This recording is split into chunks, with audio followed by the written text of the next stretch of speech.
Manastır, din görevlilerinin ve kendini dine adayan kimselerin bir arada yaşadığı dini yapıdır. Hristiyanlıkta, Budizm'de ve Hinduizm'de önemli bir yer tutar. Genelde şehirden ve uygarlıktan uzakta ulaşılması zor alanlara kurulurlar. Bunun amacı inzivaya çekilen kişilerin beşeri sorunlardan olabilecek en az düzeyde etkilenmesi ve şehirlere yapılacak olası askeri saldırıları en az zararla atlatmaktır.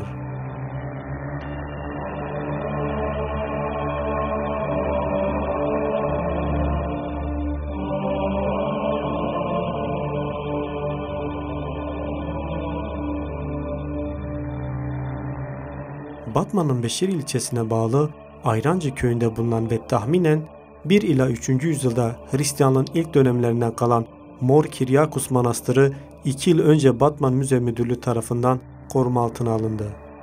Yaklaşık 2,5 dönüm alan üzerine inşa edilen manastırın dehlizlerle yer altına uzanan bir yeraltı katıyla birlikte 3 katlı bir yapı olduğu tahmin ediliyor. Aktivist Emin Bulut, Mor Kiryakus Manastırı'nı değerlendiriyor.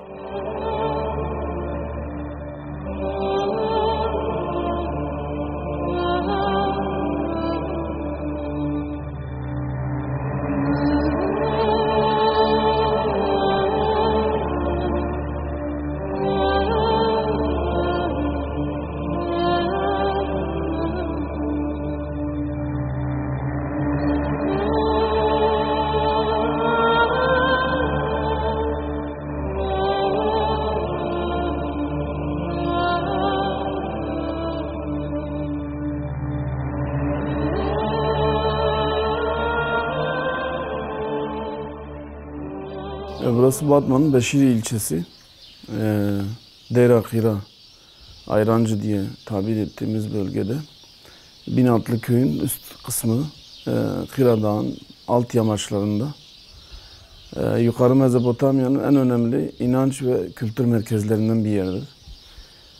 Çünkü burada Hristiyanlığın 1. yüzyıldan başladığı noktadan itibaren bu kilisenin ve manastırın daha sonra manastıra dönüşüyor olduğu bilinmektedir.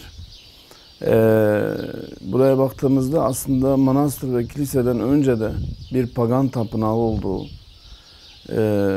daha sonra Havra'dan sonra kilise ve kiliseden sonra manastıra dönüştüğünü görebiliyoruz. Çünkü buradaki mimari yapısı, ondan sonra buradaki konumu itibariyle Batman Çayı, Garzan Nehri, Dicle Havzası'nda, ortasında çok önemli ve stratejik bir inanç mabedidir. Mor Kiryakus Manastırı. 366 odası vardı tabi. Geriye kalan bir 15-20 oda kalmış. Önemli bir mimari özelliği var. Yıldızlı kubbe sistemiyle yapılmış. Ondan sonra burası aynı zamanda bir eğitim merkezi. İlk defa burada dini anlamda bir üniversite konumuna sahiptir. Yani 366 odaya baktığımızda her bir odada ayrı bir eğitim sisteminin verildiği görebiliyoruz. İnziva odaları, ayin odaları şeklinde 2 tane eyvanı var. Toplamda 3 katlı ve ilk Çan Kulesi'nin kullanıldığı kilise olarak tarihte geçiyor. Bu özellikleriyle bir bütün olarak baktığımızda Mor Kiryakus zaten Aziz Kiryakus'un adına inşa edilmiş veya yapılmış, restore edilmiş. Mor Kiryakus da sanırım 2. Papa'nın ismi şeklinde kayıtlara geçiyor. Bu anlamda mimari özelliğiyle, konumu itibariyle Kuzey Mezopotamya dediğimiz yukarı Mezopotamya'nın en önemli inanç mabetlerinden ve manastırlarından bir yerdir.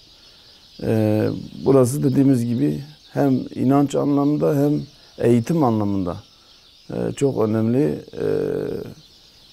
dini adamların yetiştiği, azizlerin, rahiplerin, papazların yetiştiği önemli bir yerleşim yeridir, inanç yeridir.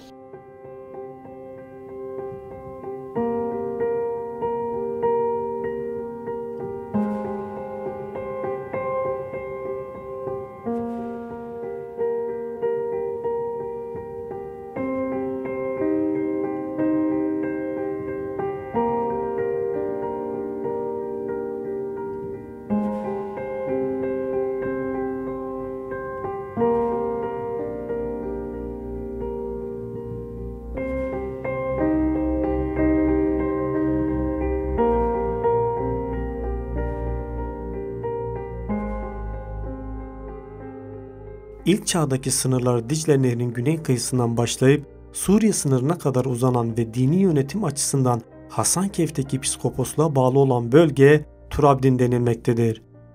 Süryani Hristiyanları tarafından kutsal kabul edilen Tur-Abdin bölgesinin en uç noktasındaki Mor Kiryakus Manastırı, bu bölgede yer alan 80'e yakın kilise ve manastır içinde önemli bir yer tutmaktadır.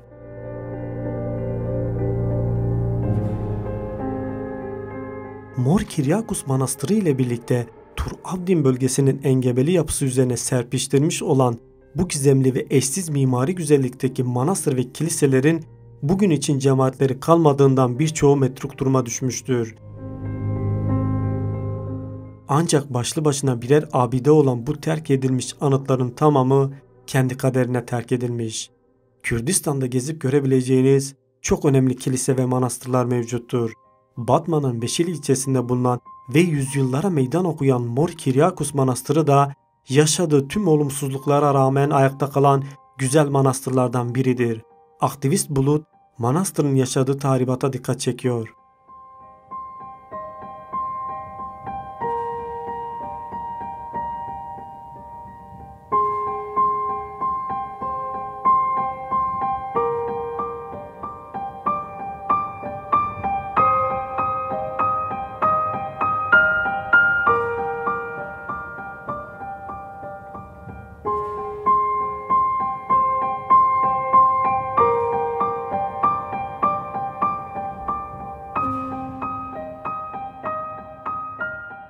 Çok ciddi bir tahribat görmüş manastır. Bu tahribatın içerisinde burayı tekrar yeniden toparlamak biraz zor oluyor ama en azından bir restorasyon çalışmasının yapılması önemlidir. Tabii ki istediğimiz noktada olmayabilir ama daha önceki gördüğümüz haliyle baktığımızda çok daha kötü durumdaydı. Bu açıdan bir de farklı mimari dönemler, farklı dönemlerde de inşa edildiği için farklı mimari özellikler ortaya çıkmıştır. Yığma taş sanatıyla daha önce inşaatı yapılmış, sonra kesme taşlarla bir bütün olarak molozlarla şimdi odaların girişi, ayin yeri, yıldızlı kubbe sistemiyle ondan sonra dış duvarlarının bir kaleyi andıracak nitelikte olması, bazı taş yapıları kireçli taş sanatıyla yapılmış. Bir kısmı da volkanik taş dediğimiz bazal taşlar, siyah bazal taşlar kullanılmış. Bunların birbirine uyum sağlayabilmesi için bir süreç geçmesi gerekiyor. Bu açıdan baktığımızda çok orijinal seviyede olmasa da en azından buranın bir toparlanma süreci yaşayacağını düşünüyoruz.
Manastırın ayakta kalan yapılarından biri de kubbesidir.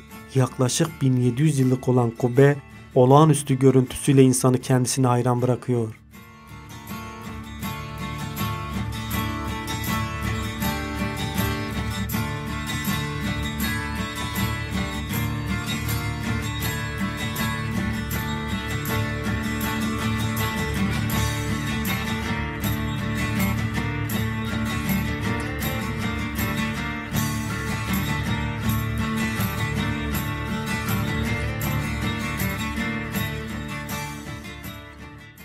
daha önce bir pagan tapınağı oldu. Pagan tapınağından sonra Havra'ya dönüştü. Bu yıldızlı kubbe sisteminden görebiliyoruz. Zaten içerideki çıkıntılara da baktığımızda daha sonra açılımlar yapılmış ve 12 havariyi temsil eden kemerli üst çıkıntılar var. Yıldızlı kubbesi gerçekten ihtişamlı bir mimarisi var. Hem simetrik ve matematiksel hesaplamalarla olağanüstü bir mimari tarzla ortaya çıkarmışlar. Ve günümüze kadar geldiği için gerçekten şanslıyız. Böylesine önemli bir mimari özelliğin inanç mabedinin olması Batman'ın turizmi açısından, Batman'daki inanç kültürleri açısından çok önemli bir yer ediniyor. Ve buranın gerçekten ciddi bir şekilde korunması gerekiyor. Buna benzer kültürel yapı mimari açısından bölgenin belki de ilk ve en önemli özelliğe sahip bir mabet. O açıdan baktığımızda buradaki birçok inanç kültürünü içinde barındıran bir sistematik mimari tarz görüyoruz.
Tabii daha önce Batman ilçe olduğundan ötürü fazla pek hani yerinde bulunan bir manastır kiliseydi.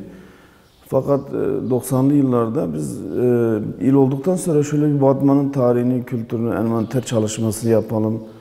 O zaman da gazetecilik yaptığım için ilk defa geldiğimde inanamadım yani böyle bir mimari tarzda manastırın Batman sınırları içerisinde yer alması, Batman'a o 5-6 kilometre uzakta olması falan. İlk geldiğimde yani çok daha, o yani o zaman da böyle harabe durumdaydı.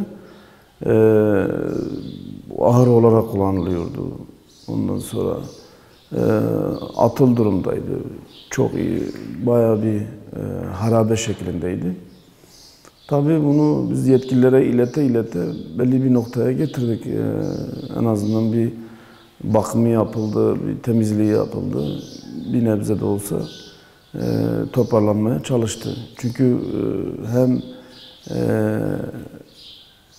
inanç anlamında çok önemli bir yeri var, tarihsel anlamda çok önemli bir özelliğe sahip, kültürel anlamda da birçok inanç kültürünün içinde barındırmış bir manastır yani. Çünkü aynı zamanda bir eğitim merkezidir de.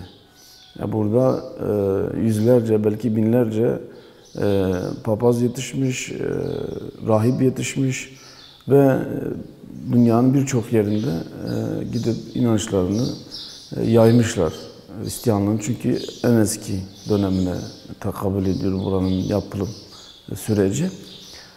Bu açıdan baktığımızda inanç kültürü anlamında Mor Kiryakos Manastırı çok önemli bir yer edinmektedir bölge için.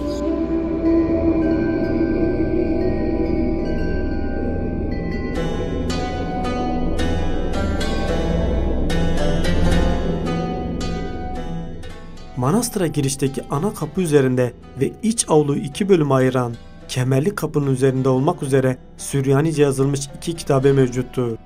İlk kitabede Halepli Salibo isimli bir şahıstan bahsedilmekte ancak manastırın yapım tarihi hakkında bir bilgi verilmemektedir. Çünkü Süryani Hristiyanları inşa ettikleri manastır ve kiliselerinde kullandıkları kitabeleri tarih veren bir belge olmasından ziyade İncil'den insanlara mesaj veren dini içerikli birer ilahi metin olmasını hep tercih etmişlerdir.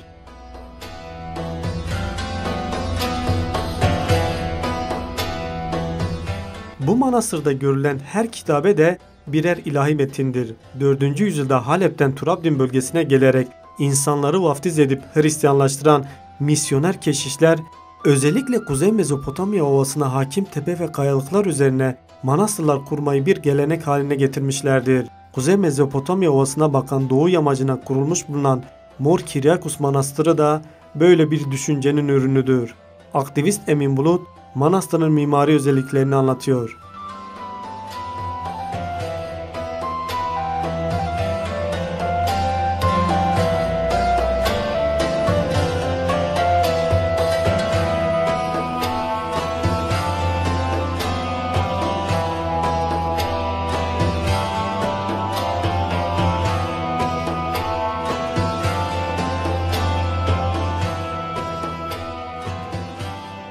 Şimdi buranın tabii dediğim gibi 2-3 mimari tarzla yapılmış. Yani hem moloz taşlarla, yığma taşlarla, kesme taşlarla ve süsleme sanatını da icra etmişler. Tabii bu süsleme sanatı biraz daha Süryani dönemine tekabül ediyor.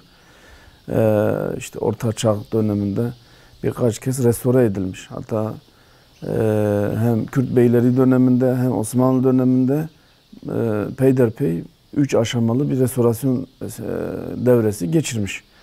Bu anlamda baktığımızda birçok mimari tarzı dönemsel olarak görebiliyoruz. İşte oval, kemerli kolon sistemleri var. Dediğimiz gibi kubbenin yıldızlı sistemi var. Yine süsleme sanatını kapı girişlerinde 3 giriş kapısı var buranın.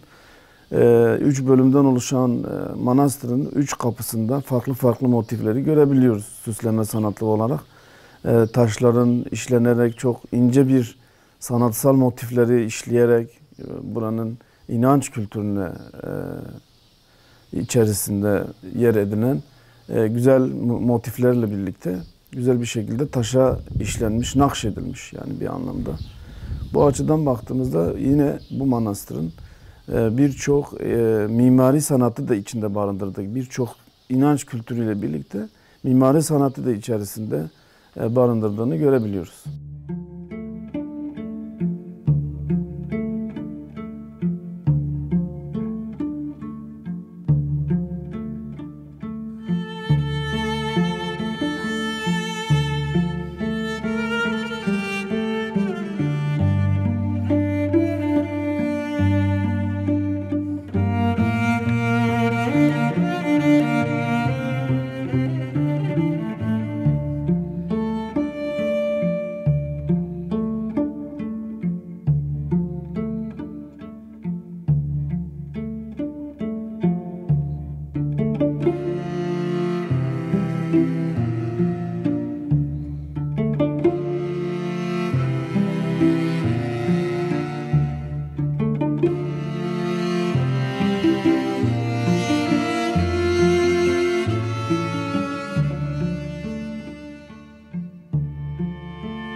Batman Müzesi sanırım burada yüzeysel bir çalışma yapıyor.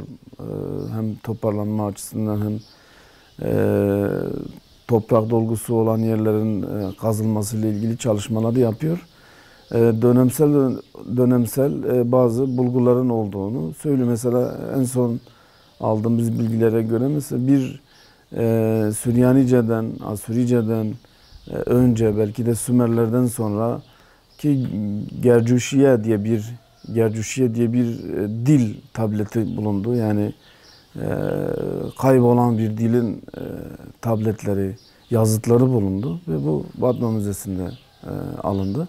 İncelemeleri devam ediyor. Tabii konuyla ilgili bilimsel çalışma henüz ortaya çıkmadı. Yani Mor Kiryakos Manastırı bence bölgenin inanç kültürü ve medeniyeti açısından çok daha farklı uluslararası düzeyde bir akademik ekibin gelip burada hem arkeolojik anlamda hem mimari anlamda hem sanatsal anlamda hem de inanç anlamında ciddi bir çalışmanın yapılması gerekiyor.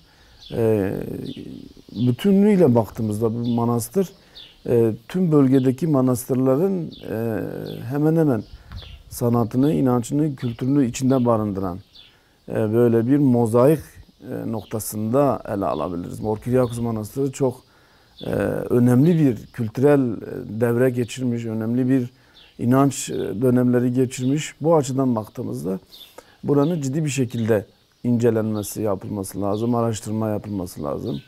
İnanç kültürlerinin belki de paganizmden bile daha eski inançların burada saklandığını görebiliriz. Bu açıdan baktığımızda Mor Kiryakos bölgenin inanç kültürü açısından çok önemli bir yeri var.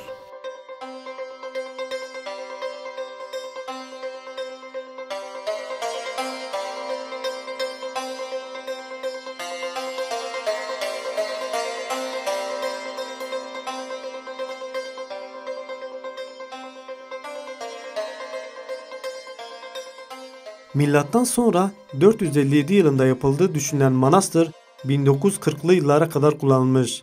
Burada eğitimini tamamlayan ve papaz unvanını elde eden papazlar Tur Abdin bölgesindeki diğer kiliselere eğitmen olarak atanmıştır. Fakat köyde cemaatin kalmaması nedeniyle içindeki eserler Mor Gabriel Manastırı'na bırakılarak terk edilmiştir. Restorasyon ve temizlik çalışmaları halen devam etmektedir. Batman'ın Beşir ilçesinde bulunan Mor Kiryakos Manastırı tarihiyle, kültürüyle ziyaretçilerini ağırlamaya devam ediyor.